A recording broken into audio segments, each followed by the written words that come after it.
Okay, well, good evening from Amtrak Auto Train in Sanford, Florida.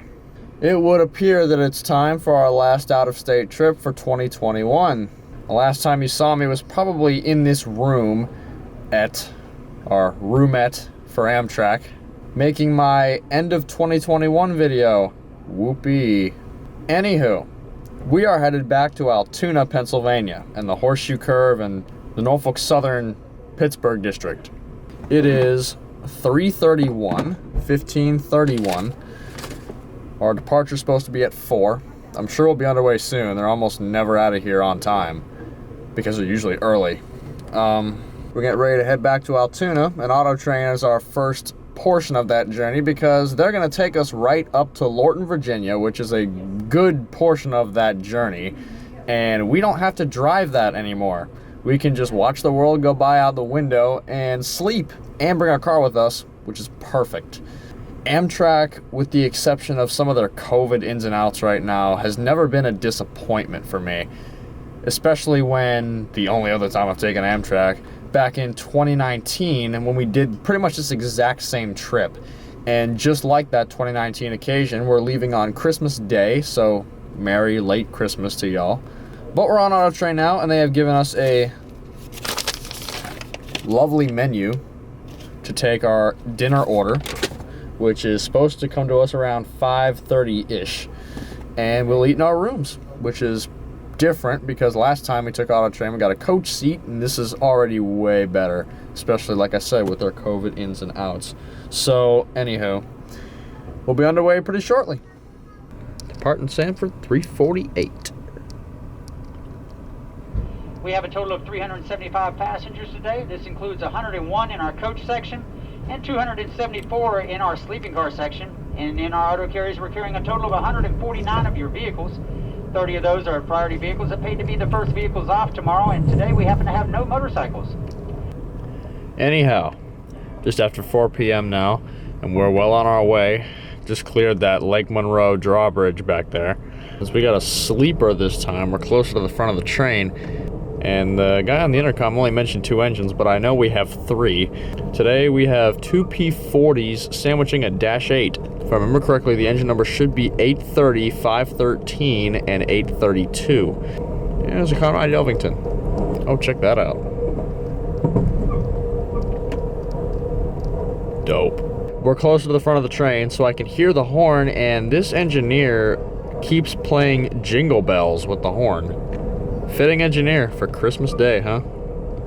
And welcome back to Auto Train. Dinner's now for about another hour, so I figured I'd grab something from the snack bar, and it's gonna be an absolutely gourmet meal of a Hebrew National hot dog, a grilled cheese, a bag of Doritos, a Coke, and a cup of ice for some reason. Maybe that'll end up going in there.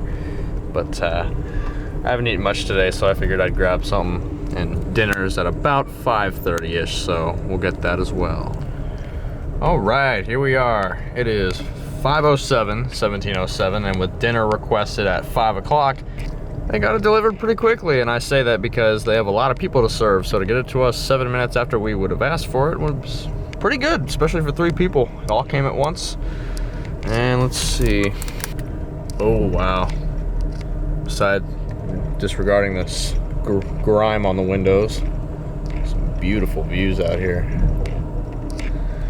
We're coming into Palatka now, and tonight's dinner for me will be the pasta tortellini with pesto cream, children's macaroni and cheese with green beans, and double rolls.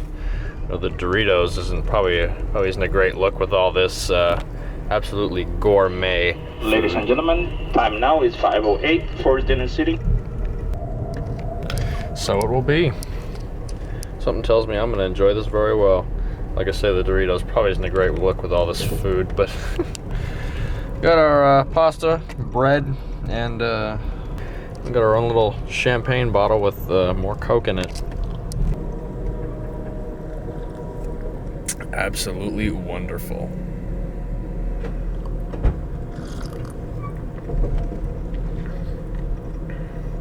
Sorry, just gotta indulge a bit more.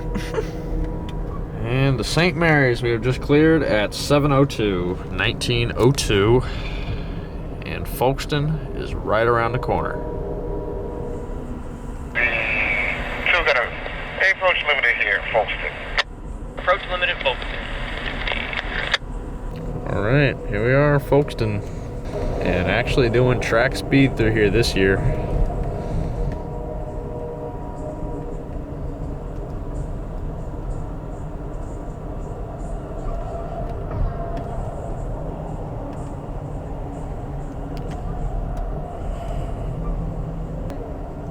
And we got a signal mast right up here that we're gonna go by. And that's pretty much all there is. That right there is going to just about be the last that we're gonna see of anything tonight. From here pretty much until sunup, besides these sparse few towns that we run through, it is pitch black out this window. And there is nothing that you're gonna be able to see. So I'm gonna chill out here for a bit, try to get some sleep, make our beds here, and I'll see y'all in the morning. All right, well, good morning from Auto Train. We're around Doswell, Virginia now, just north of Ashland, and well, the sun is up.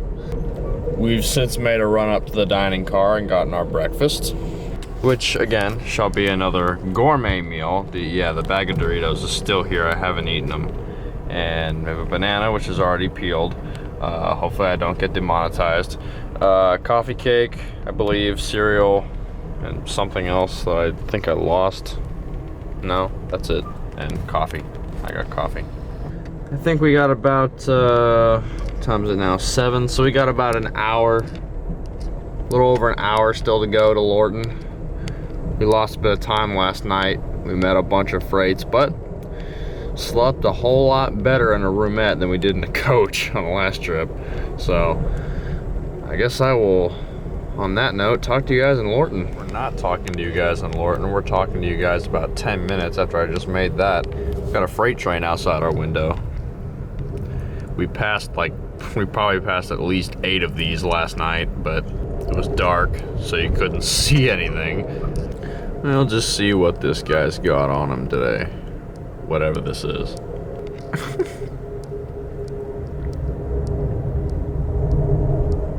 Ooh. Shiny rebuild. 7016. Huh. Very cool. And welcome back. I really need to eat these before I get off the train. 9:16 a.m. We are pulling into Lorton. And looks like 5:16 is going to be our switcher this morning. I wish I could put the window down and just hear that thing idle. God, that's cool.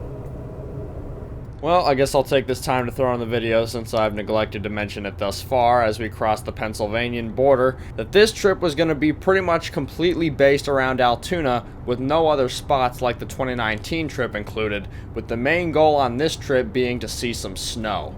And with that also said, I'll mention that this video was meant mostly to be a vlog kind of thing, but I'm also going to end up narrating part of it as well, because there will be some things like this that I have to add later, or some things that I did further research on that I was able to add later as well. Welcome to Pennsylvania. What's probably one of my favorite parts about Pennsylvania is, I'm sure many of you Floridian folks will be familiar with Wawa, as some people know it as the one-stop shop for rail fanning. Well, in the north, they have Sheetz. Sheetz is the Wawa of the north. Gas station, and a lot of food. And it would appear that all of the ordering stations are taken. So for the time being, yeah, they got everything taken. I'll show you later in the trip, but I'll show you why I like Sheetz so much more than Wawa. But again, I'll get to that later. Check, check, check. We have made it to Altoona. We still have a couple hours before we can check into the hotel, so from this point on I might make some comments, but otherwise it's just gonna be a bunch of train watching. We're here at the Brickyard Railroad crossing.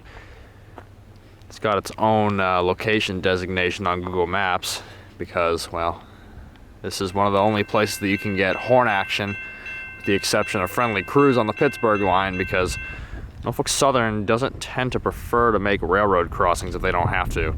And the Pittsburgh line through the Allegheny Mountains is no exception. With this one here and another on the very west side of Crescent, there's no railroad crossings.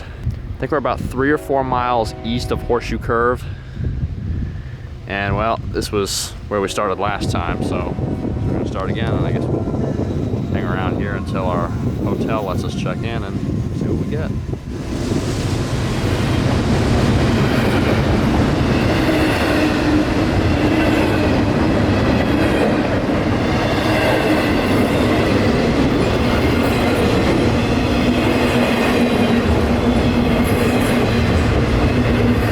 Here's another quick comment to add in the beginning, since I didn't do it in person.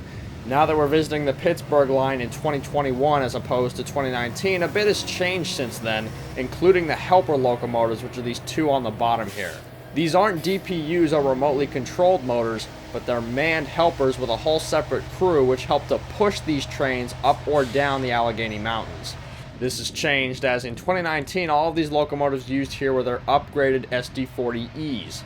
Although by this point in time they've switched them all to SD70 ACU models. The SD70 ACUs themselves were upgrades or rebuilds from the older SD90 Max, which were basically a failed experiment from the 1990s, and Norfolk Southern acquired quite a few of these, rebuilding many of them themselves.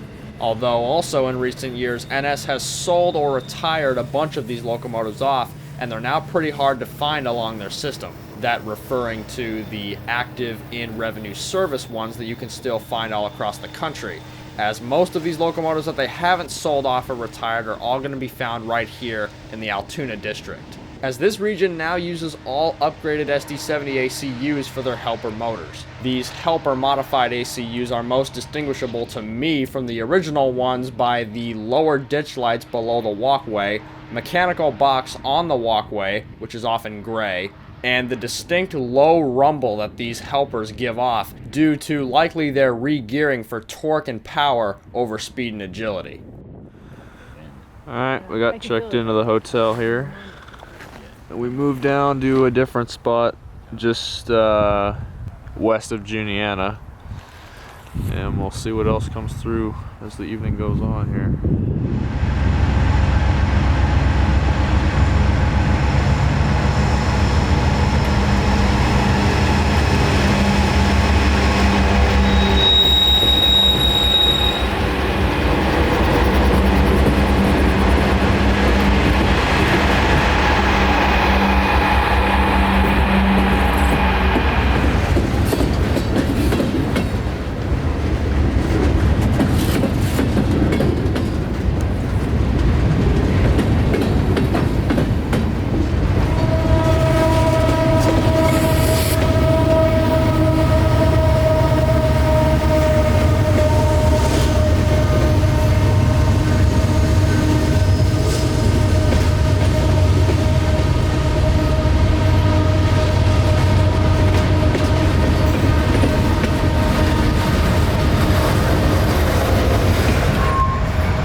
One more side note, here's Amtrak number 42, the Pennsylvanian from Pittsburgh to New York and back and forth. And here's Amtrak number 108, their Phase 6 Heritage locomotive, which is supposedly a future scheme for Amtrak. So I'm not sure if this would really be considered heritage or not, but it's another 50th anniversary locomotive with some different paint on a P42DC. Point of comment here being is that we're going to see this guy for the entire trip. something about his electronics or something to do with some corporate message, is that they're not going to let him outside of the Northeast Corridor, this whole Pennsylvania stretch included. And he'd be on the Pennsylvania at least one of every 2 days that we'd be here, so we'll see this locomotive back and forth as the trip goes on. But as you can see here, we're going to get this one last train here at this spot, but it's starting to get dark because it gets dark at 5 p.m. in Altoona. And yeah, there's no light here, so we're going to run back up out of town, back up to that Brickyard crossing so we can pull out our own and get some video. But we'll shoot this guy here real quick.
Alrighty, there you go. First train of day 2, I suppose.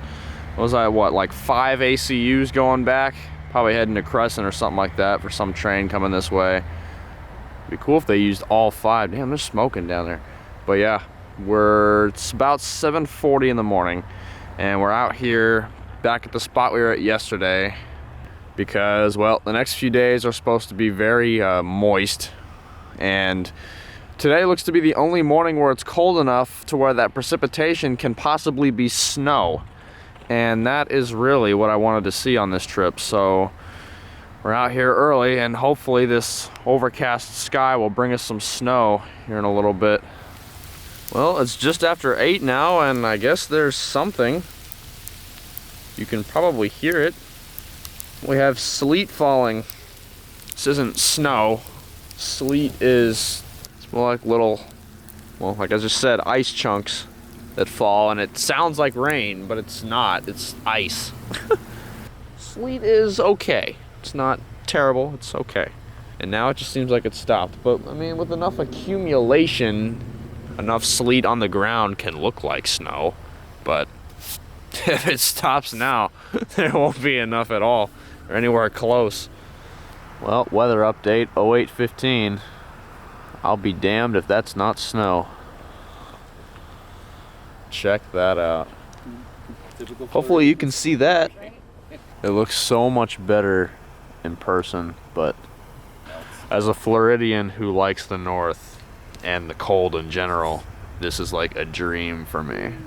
Welcome to Altoona, Pennsylvania.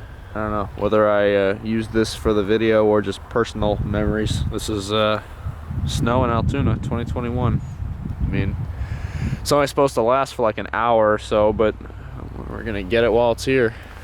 It's also starting to accumulate on the ties there. How cool is that? Right. Look at that. It's all coming down now. Wow. Check that out. All right. Well, here he is in the snow.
By this point, with the total whiteout conditions, we moved back to the Brickyard crossing for our next few hours in the snow, just because we were a little close to Juniata Yard, and in case somebody had some problems with us, we didn't need to be stuck in the snow when those problems came.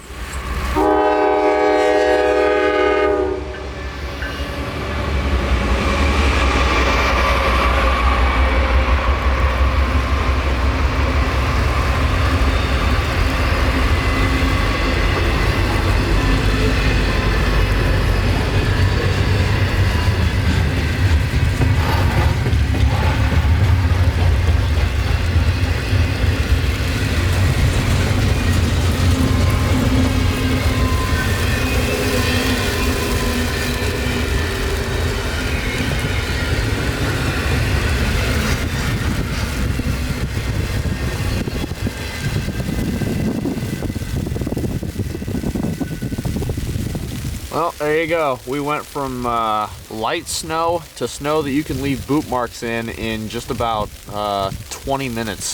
So that happened.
covered in snow, and most thankful for that. It can get annoying trying to move around in the snow or film in the snow or clean off your camera while standing in the snow, but you know what? We're gonna deal with it because it looks like this is the one day out of the trip that we're gonna, you know, be able to see snow.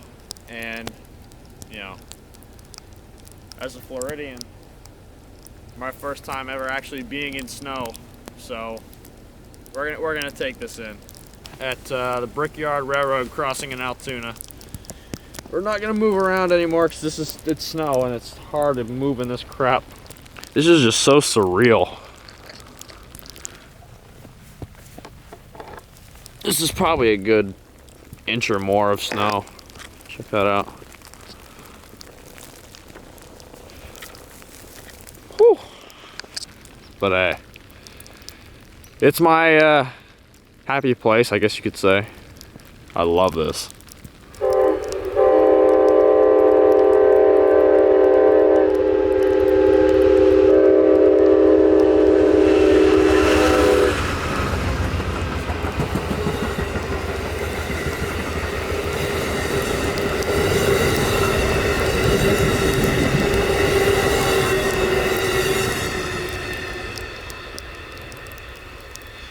Well, day 2 weather check.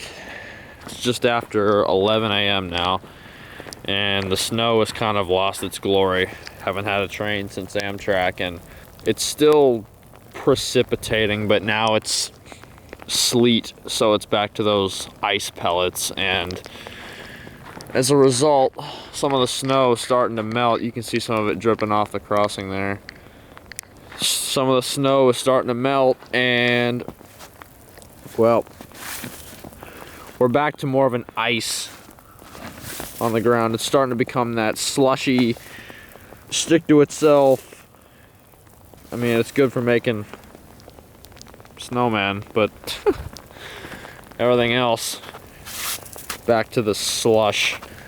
That's pretty much what it's going to turn into for the rest of the day. Most of the surrounding area, like the untouched snow, still looks fresh because, I mean, it's not going to look much different. It's just the consistency is going to be a lot different, but at least you can still get snow-looking scenes.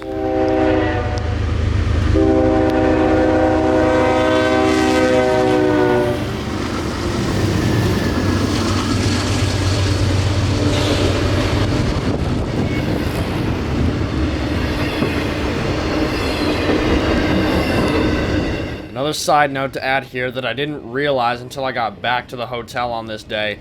Due to the precipitation becoming more moist again and more like rain, I think some of that got into the mic on my camera because from this point on, a lot of the clips are going to be muffled on one side or another, which is unfortunate, and I'll see what I can do in post-editing to correct for that, but no promises because I've never tried that before. Here's something different from Pennsylvania.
Well, our umbrella is just covered in ice now.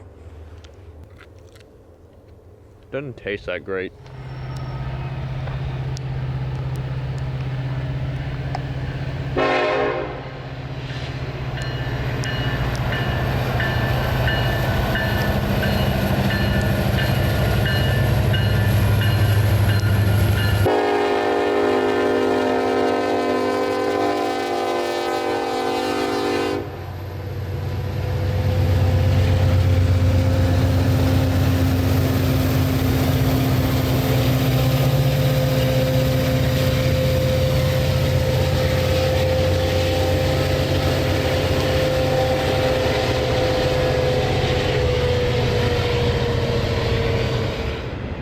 They think that this is 21M here, and that's 38G that they're passing way down there.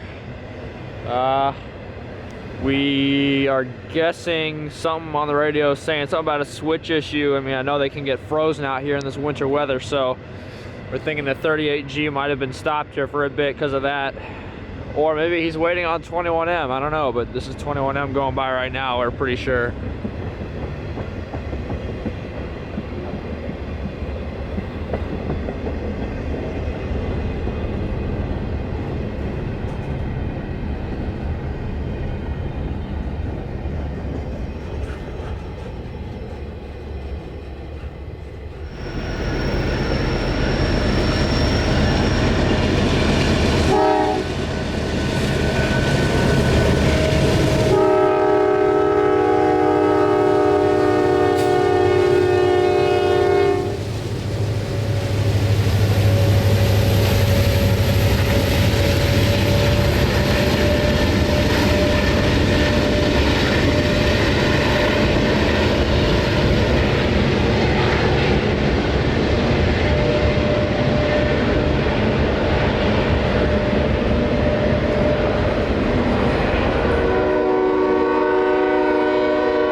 Another side note to add here was that this site was unusual, although I don't believe it was any cause for concern. The what looks to be smoking radiator of the second mid-train DPU. I don't believe this is a cause for concern, however, as you must realize where this smoke is coming from.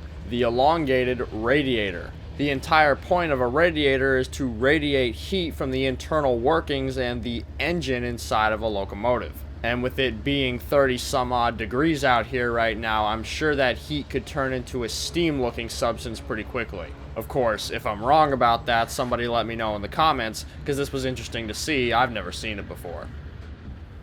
And I tell you what, guys, that cold really does wear down at you when you're in it all day, which I pretty much have been. But, you know, to get the snow, it'll have all been worth it.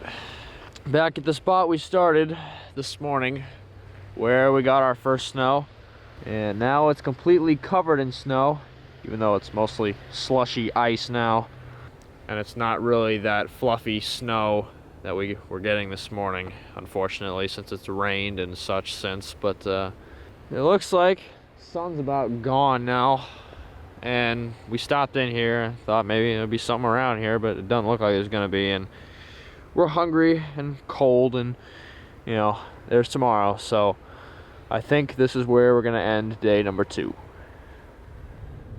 And now on to what some of you would have only clicked on this video to see. Day number 3, destination was Horseshoe Curve. Who couldn't make a trip to the Altoona district and not make a stop here? This park is incredible and just as beautiful as it was in 2019, even more so now, covered in, well, ice, but looking like snow. The park is closed at this time of year, so to get up to the park you have to take it into your own hands, and that can get dangerous, so just be mindful. Alright, making the walk up the Horseshoe Curve. This is how you get up there. But this is where it gets dangerous in the winter. What I'm walking on now, you hear that? That's pretty much ice. Made a note in my last visit to Horseshoe Curve that the stairs get icy at this time of year. You know, here you go. And this stuff is slippery, so really, you gotta, you know, at least it's rained and it's easier to get rid of, but once you get there, you really gotta just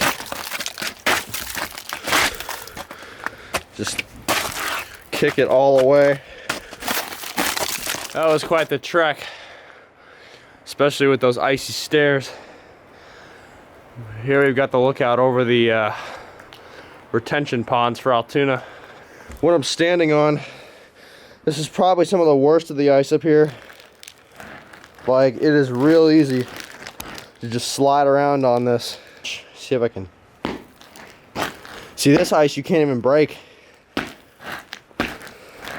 So this is just slippery and it's here all the time. Can't even break this stuff. So you really got to be careful. These are the crunches that I'm talking about.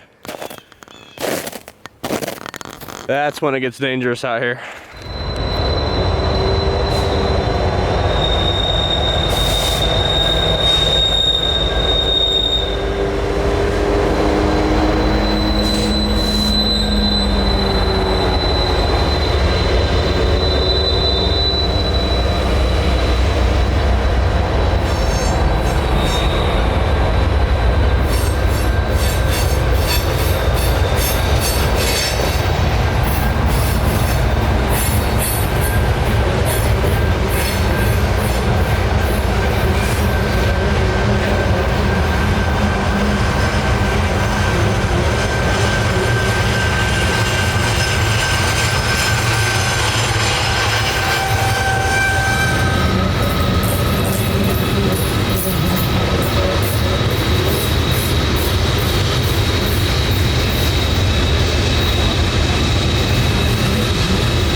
You can see the front end of his train on the whole curve right now.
this out.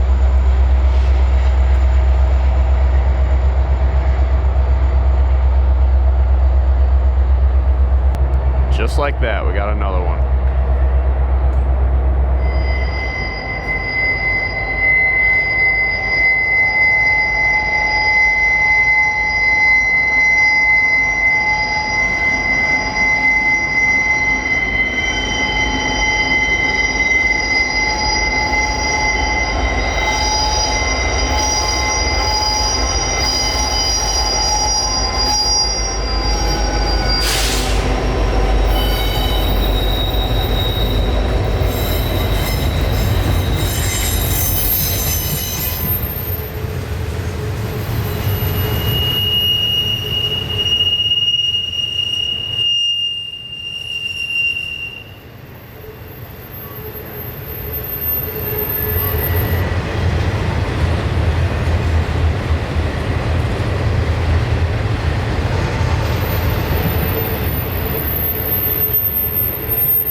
Well, there you go. That's the magic of Horseshoe Curve for you. You could have a meet, a race.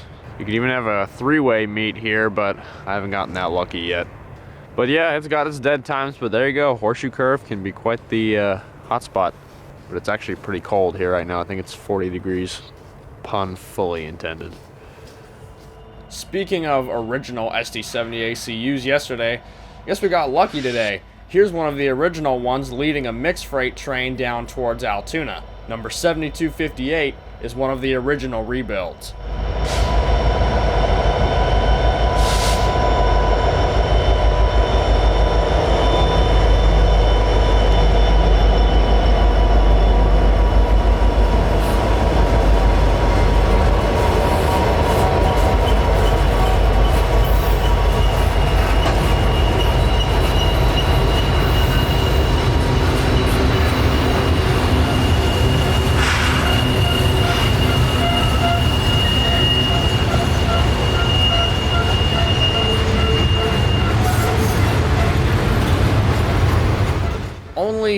Only from a drone might I admit that maybe you'll get an idea of the magnitude of this place and just how big it is. And it should be obvious by now why this place is called Horseshoe Curve. Constructed in the mid-1800s, the Horseshoe Curve allowed the Pennsylvania Railroad to rise 122 feet headed westward, following the very edges of Katanning Point, instead of a costly and very steep bridge across this valley where these reservoirs of water are now.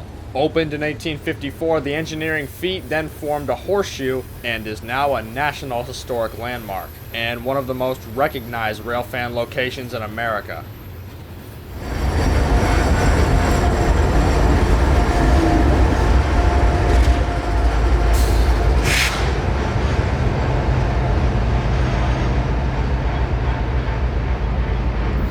And onwards to Glitzen. And welcome to Glitzen, Pennsylvania. Tracks are right here, and Glitzen has two parallel tunnels. Last time we were here, there obviously wasn't this much, snow or ice on the ground. So it's a different look this year. Got a really cool railfan park here with the overpass and tunnels and holes cut in the fence for people to shoot trains through, which is something I've seen like nowhere else. The only thing I don't like about Glitzen is that, as cool of a town as it is, these two parallel tracks, these here and some that are like a block or so that way, they both get used pretty regularly. And with that said, there's no way to know which track a train or two are gonna take. It's double tracked here, it's single tracked over on the other one, but I'm not sure what decides which trains go through which one, or if nothing does and it's just random chance. It's the only thing about Glitzen is that it's, make or break, 50-50. It's not as elaborate as the one over here, but even the side over there has a cool little park area. These are the these are the Allegheny tunnels over here, and the new Portage tunnel is the one that's on the other branch. We're gonna sit on the Allegheny side and see what we can catch and see if anything comes by this way.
Here's something for the video. I've seen these elsewhere, but I guess I kind of find it funny. Never thought I'd see Florida East Coast flat cars in snow or anywhere near the Pittsburgh line. But here we are.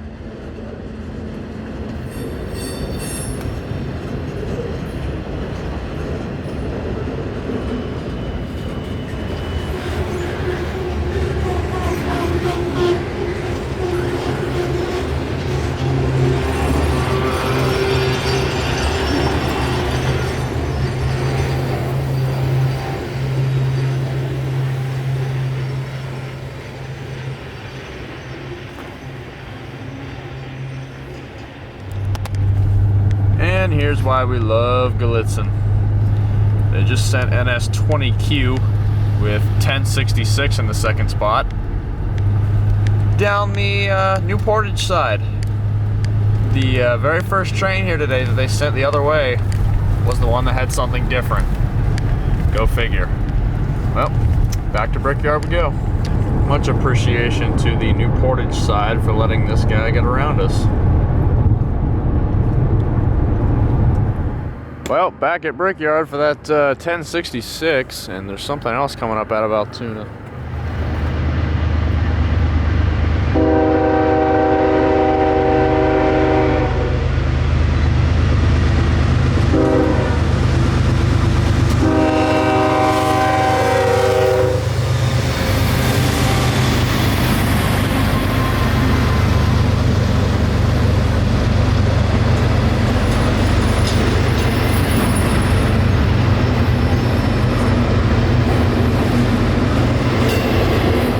Unbeknownst to me here, the train with 1066, 20Q, headed towards Altoona, would end up meeting this train on the other side without me knowing he was so close. And that caused one of those things that I've kind of always thought about but never actually seen happen. You ever thought about what would happen if one train cleared a crossing circuit to where the gates started to come up, but then another train came onto the circuit so they started going back down again mid-raise? Well, now I can say I've seen that happen.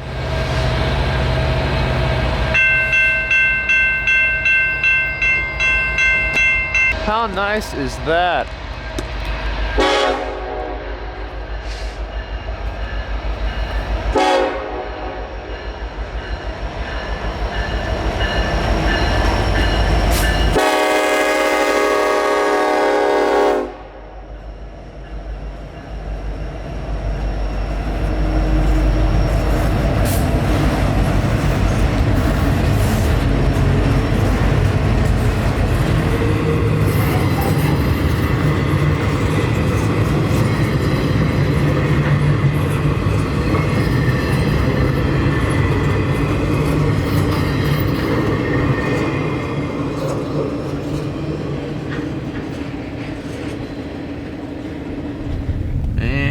Crescent. Finally made it to the summit of the Alleghenies and to our favorite place, the Wawa of the North. Alright, hopping out immediately again here at Crescent. Intermodal is right here. Trying to get down to the platform, but this train's already here, so let's go and shoot this. Looks like this is that northbound that we saw coming out of Altoona. I think it is the same one. Huh. Oddly enough.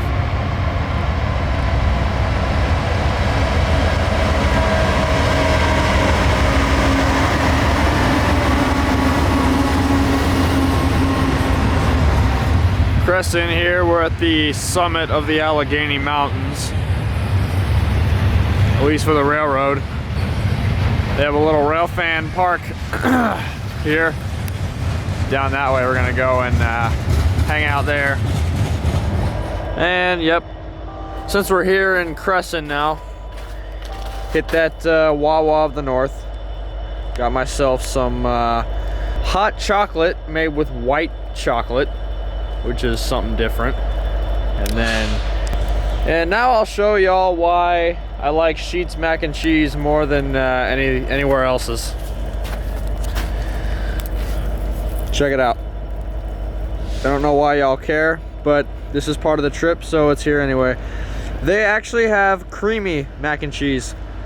Wawa mac and cheese don't get me wrong, it's great, but theirs is more like a paste or closer to that, but theirs, it's actually got that creamy consistency to it.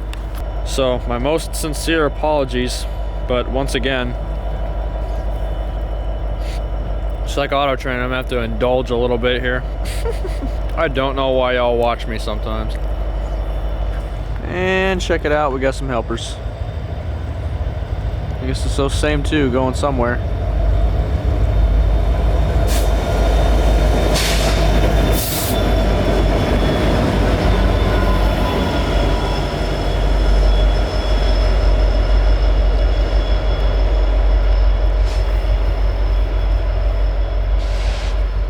It's 5:45 now. Crescent's been pretty dead this evening, but we have a train now and it looks to be Amtrak. Should have 108 leading again. The Pennsylvania.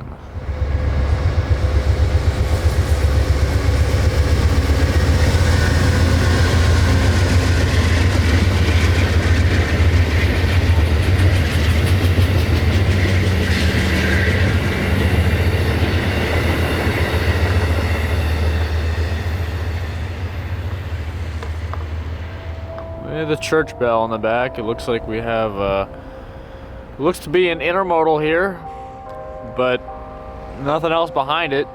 And there's a freight train stalled on the hill at the Horseshoe Curve, and no signals for any eastbound. So this will probably be our last one for a bit here in Crescent.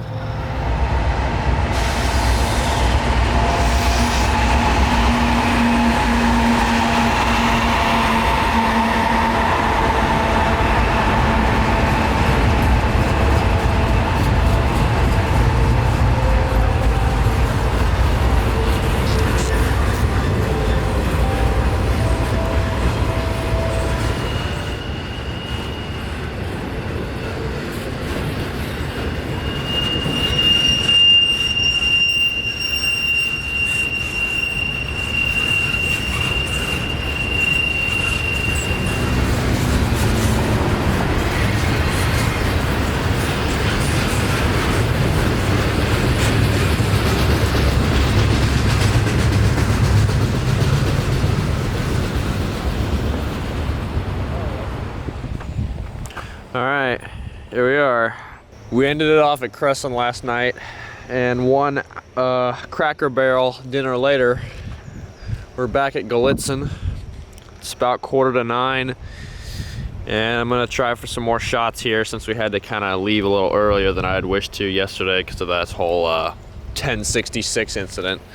But back at the Glitzen tunnels, and we got something coming the good way.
This double track pass through Glitzen runs right around the corner, and about a quarter mile from where we're flying towards now is where the tracks combine back together coming into Crescent. Also off on the left is a pretty uncommonly used leg of a Y that can turn a train back east towards Altoona, although, as I said, it's not used very often.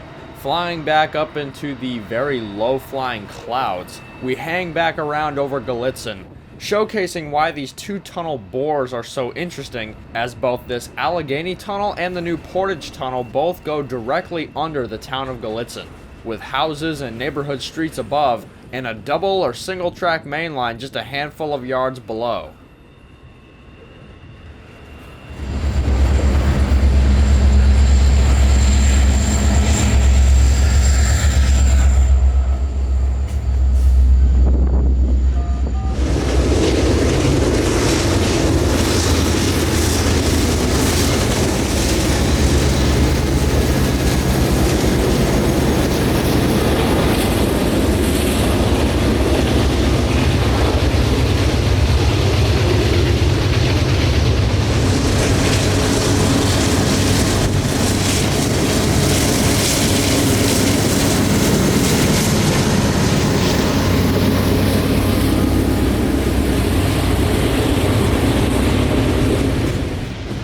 Oh, look at that.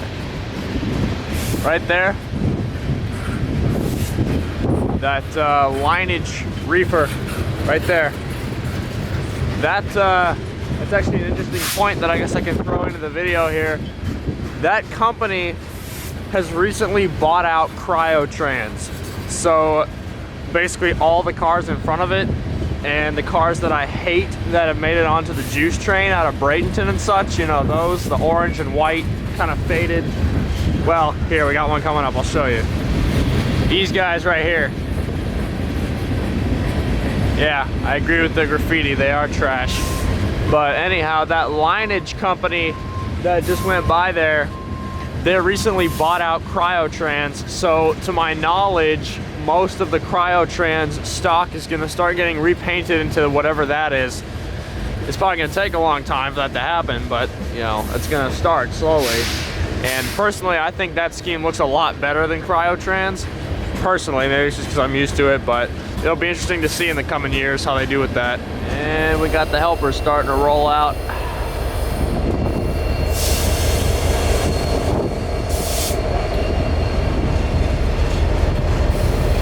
And the auto racks come back again. Well, actually here, got a couple on the back.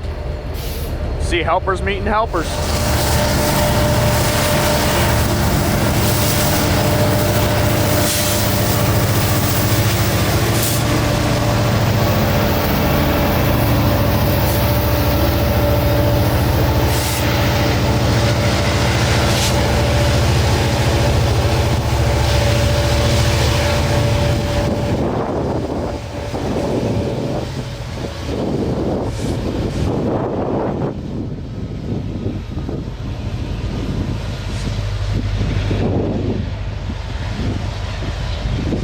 Well, what can I say? Back at Crescent, we made a run to Sheets again, and it's gonna be another gourmet meal. No mac and cheese this time, but chocolate chip cookie, my white hot chocolate again, a burger, and mac and cheese bites. And we got some sunlight. I've heard good and bad things about these, so I guess it's time to find out for certain. My dad's like, you don't know. Yeah, we already have another signal for somebody coming this way, or another same way. Oh, 2 signals. And possibly indulging on mac and cheese bites. It honestly just tastes like, it tastes like you just put salt on mac and cheese. Like really lightly. Like, and then, well, and they got like, and obviously the noodles are smaller too than the mac and cheese cups that they gave. Well, anywho, we got trains.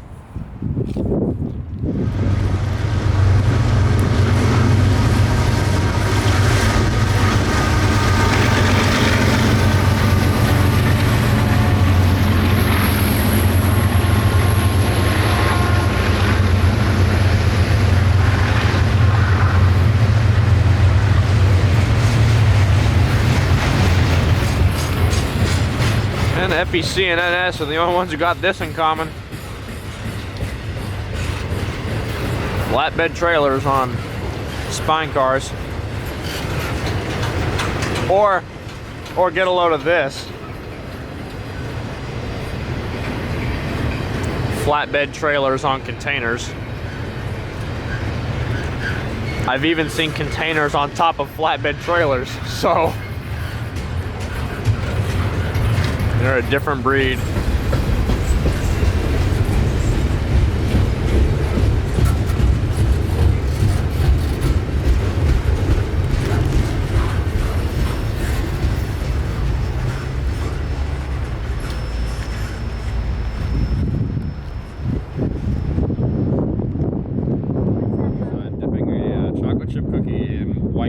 Hot white chocolate. Happy holidays 2021. It's a weird one, but it don't taste bad. I can go for seconds.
Radio heads up of any kind because it's Norfolk Southern. We have a northbound that I saw because of the headlight only. Ironically enough, an empty coal train. Cool.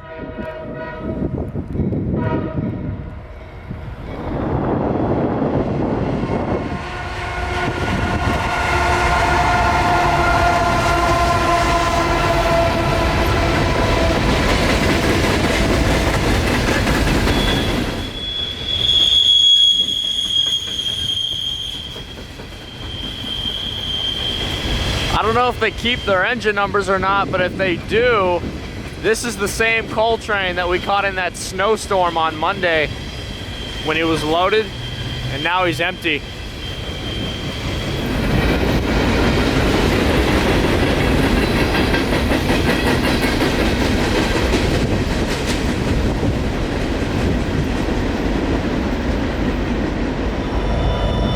And there you go.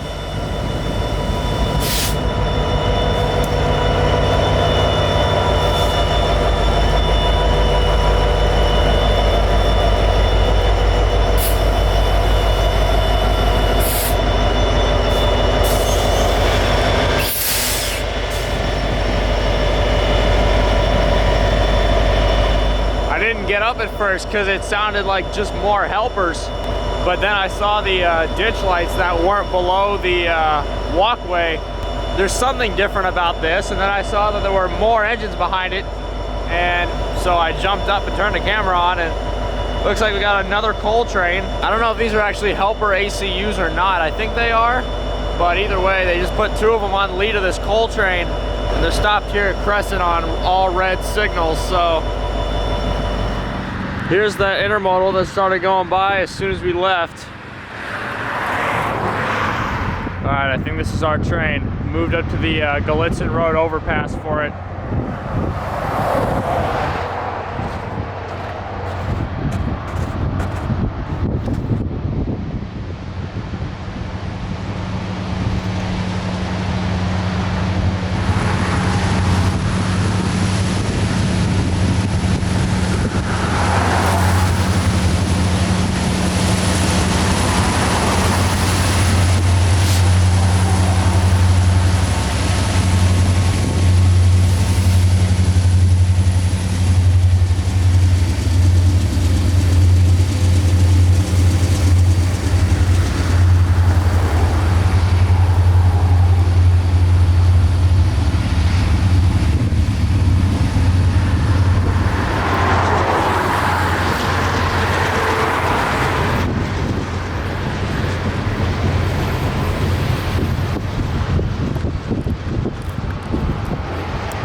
Another quick note here, the 2 tracks on the far left are the 2 double-track mains that go through downtown Glitzen via the Railfan Park and Allegheny tunnels, while the 3 on the left become the single track through the New Portage Tunnel, with the main track being the middle one, hence why the heavy, heavy coal train is on it. And I mean, it's heavy. With these 4 motors at the front and 2 helpers on the bottom for a combined 6 motors shoving this thing, they all struggled to keep it moving.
Right here we got some CSX W&A flashbacks with the whole 1x2 thing. Solo leader, double DP. And we got a double DP here.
Alright, well, we ran around for a little bit and then ran back around to Crescent, and that sitting down there is a grain train.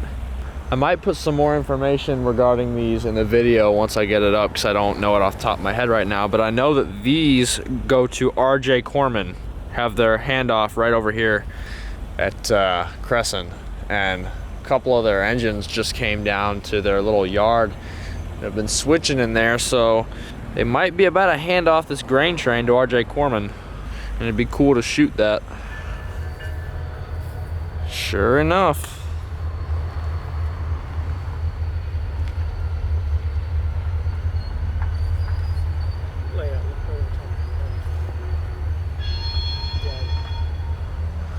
Looks like we're in luck. Looks like R.J. Corman decided to show up and pick up their train.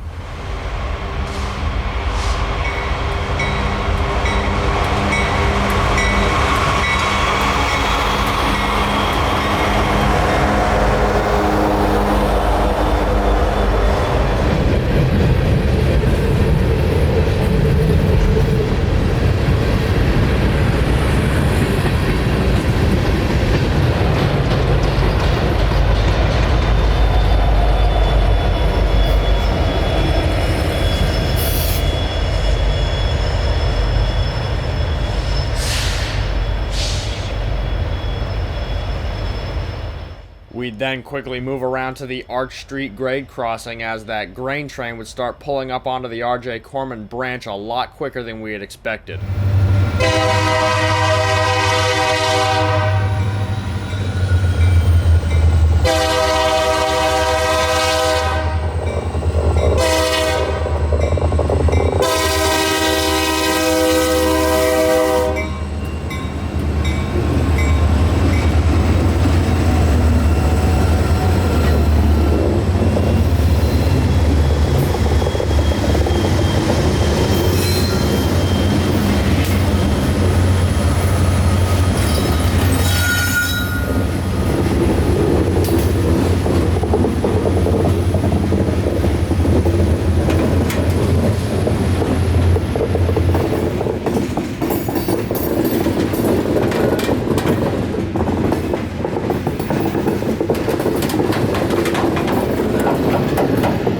Based on what keeps flying out of the bottom doors of these hoppers, wherever this guy's going is getting a bunch of corn. For one more shot of the Seldom movement, we move around the corner to the westward end of their Crescent yard, and having now met a couple of the guys here from R.J. Corman parked at this tiny makeshift crossing, we'd figure out what their plans were for the rest of the evening.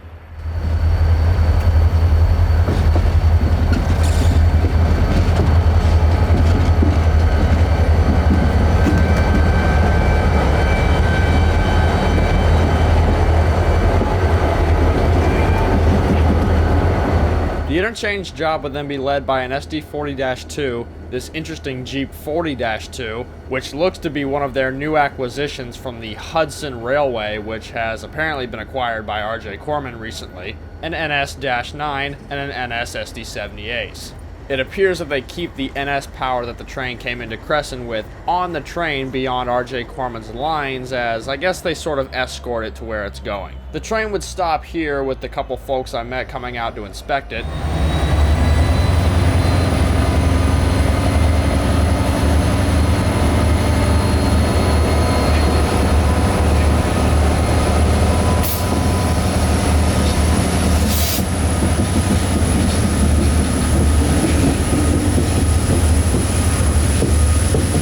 Which they'd then pull down the jointed rail a little further, as from what I heard from these two guys, they'd be stopping once again to add 2 more SD40-2s to the bottom of this train before proceeding north or west.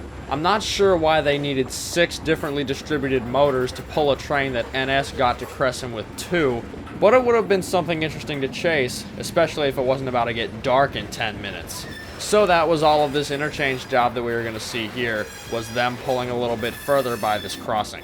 This was still a really cool catch, as I'm not sure how often these Corman interchanges happen, And after a little bit of research and help from the Pittsburgh Line Facebook group, I would come to find out that this interchange job would be taking this loaded corn string up to Clearfield, Pennsylvania, and a grain processing plant that resides right next to an ethanol facility there. But as I said before, it was going to be dark in no more than 10 minutes from now, so as cool of a chase as this would have been, we broke it off here. And this is how we would end day number 4.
Having, for the most part, gone to all the towns that we were going to hit on the Pittsburgh Line by day 5, we'd spend a fair bit of today down at the Brickyard Railroad crossing, just catching whatever came by, before making our way over to Glitzen later in the evening.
Alright, well, this is being recorded as this empty coal train is leaving here, but the end of day 4, I believe, and we're gonna spend that here in Glitzen.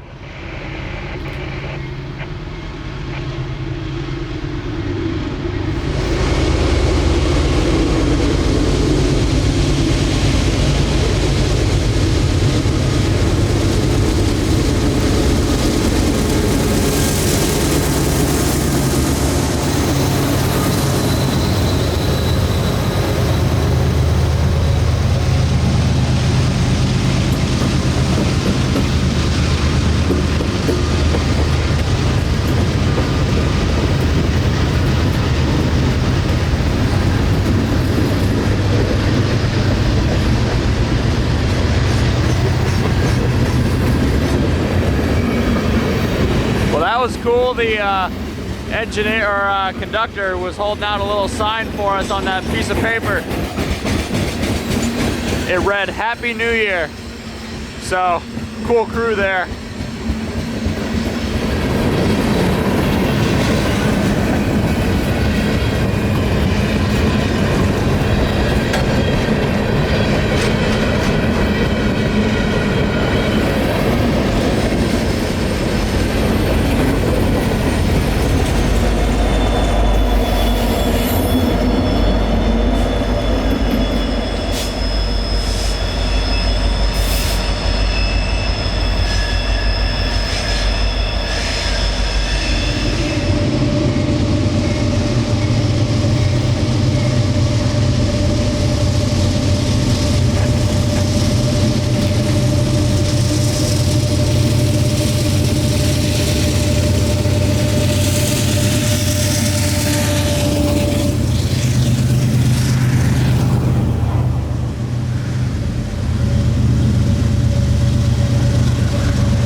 It's annoying when they send them that other way, but I do want to try to catch a train or two over on the new Portage side, and look at that. We've got some sunlight for our last full day here in Glitzen. Let's head over to track 1. And here is track 1 Glitzen. Track 1 of 3 that goes to the Horseshoe Curve. Tracks 2 and 3 split and go through Glitzen on that end, and then track 1's right here. This is the new Portage way, the sucky way as I call it, but the new Portage tunnel is about a quarter mile that way. But right on this end they also have a little park, though this one isn't really for rail fans. I'm going to use it. It's a little memorial for an Afghanistan war vet. He died at 20 years old. Wow. I'm hoping to get an eastbound here because, I mean, even though it's, you know, not the most preferred routing, it's still part of Glitzen, so it'd be cool to see something here. I haven't actually shot something here at this park yet, so I'm hoping to on this trip, hopefully sometime this evening. Like I said, most westbounds tend to take that secondary bit over there. I've seen eastbounds take both, but eastbounds are usually the ones that are taking this one, if any are taking this one, and have always been the good trains, but you know, that's beside the point. So for the majority of this evening, we're gonna hang out here and see if we get anything. Well, all right. Well, look at that. It looks like we're in luck. Just got word that 18N just called a clear at MO, which is right around the corner from here at Crescent. The signals there are control point MO, so we got an eastbound and it sounds like he's coming this way, so let's see what he is.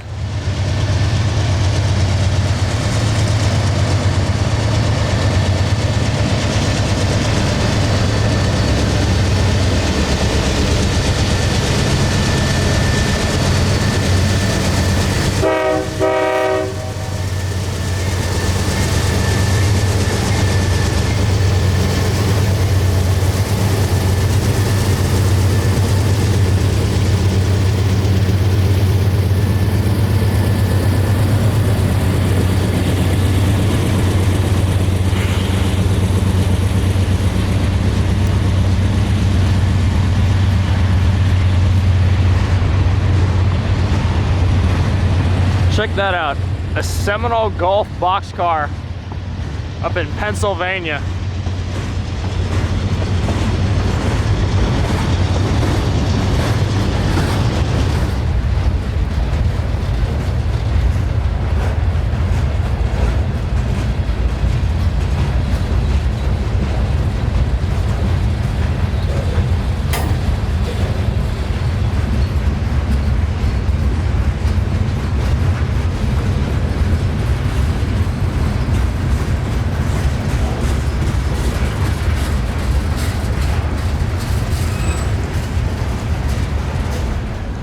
So this is the Fabry Park,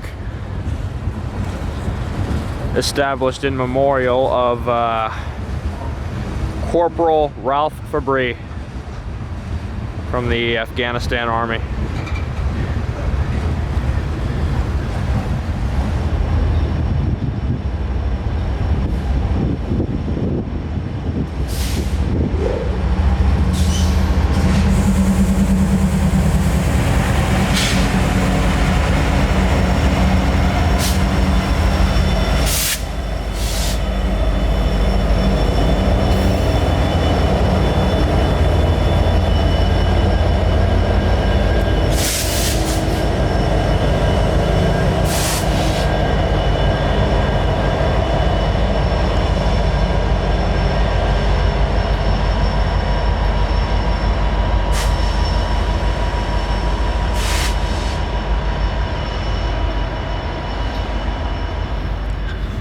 And there you go.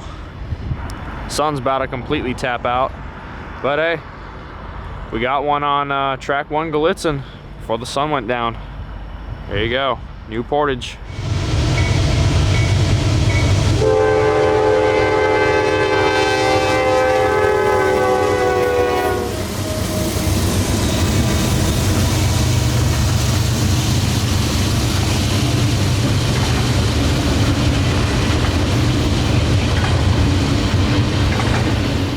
Altoona's Cracker Barrel would treat us to another delightful dinner, and then we'd make our way back to the Brickyard Crossing for our last few trains here for this night before waking up tomorrow morning and getting a couple hours in before our departure back for Lorton, Virginia.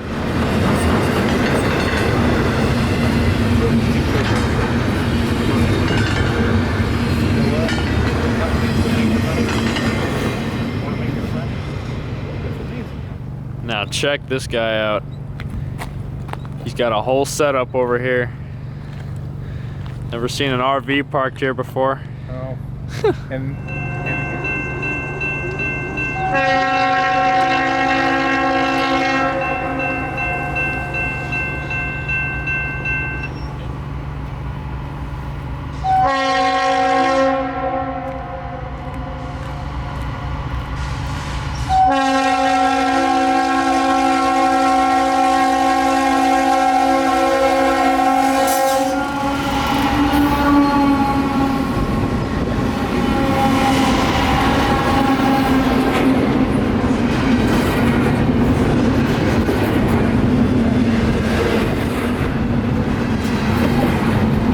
just as another little side note, for those of you wondering what that god-awful horn was, that would be a Leslie RS3L, but a nasty one at that.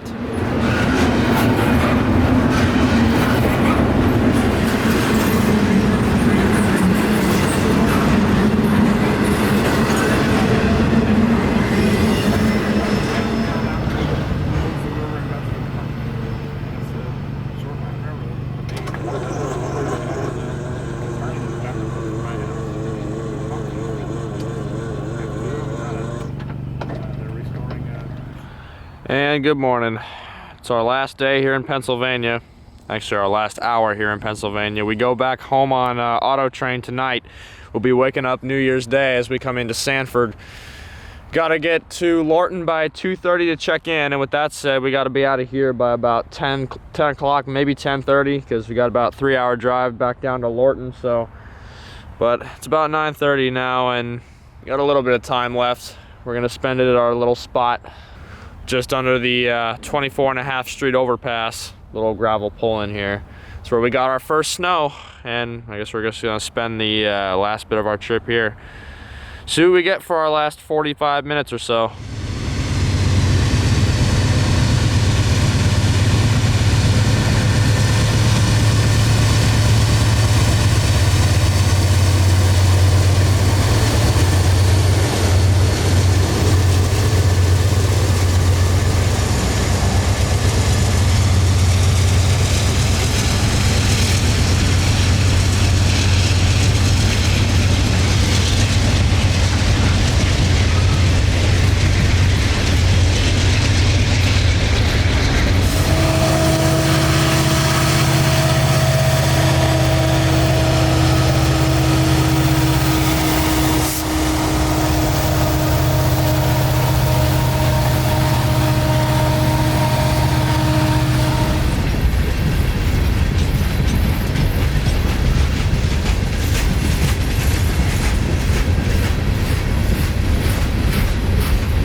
And our favorite part of the train, sometimes.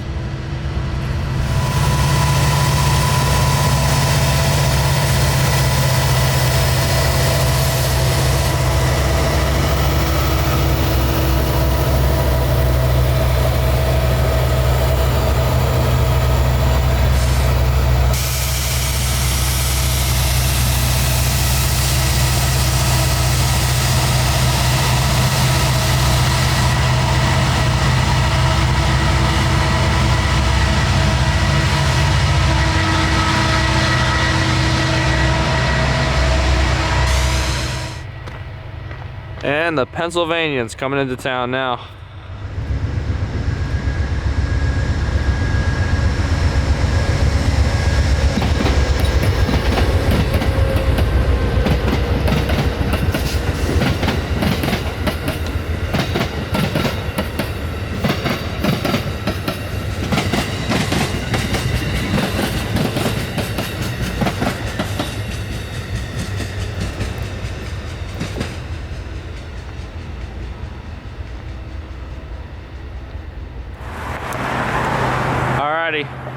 For our last couple trains, we moved, we came up here to the 17th Street overpass. I'll put some more information about it in the video once I get home to edit it, but the Alto switch tower is still here in 2021. And it just occurred to me that I hadn't shot it yet this year, so I figured we'd do that for our last couple trains. We got a coal train coming in here, and we got a green signal for a westbound, so we'll see what happens here.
think that right there, I think that's how you end a trip.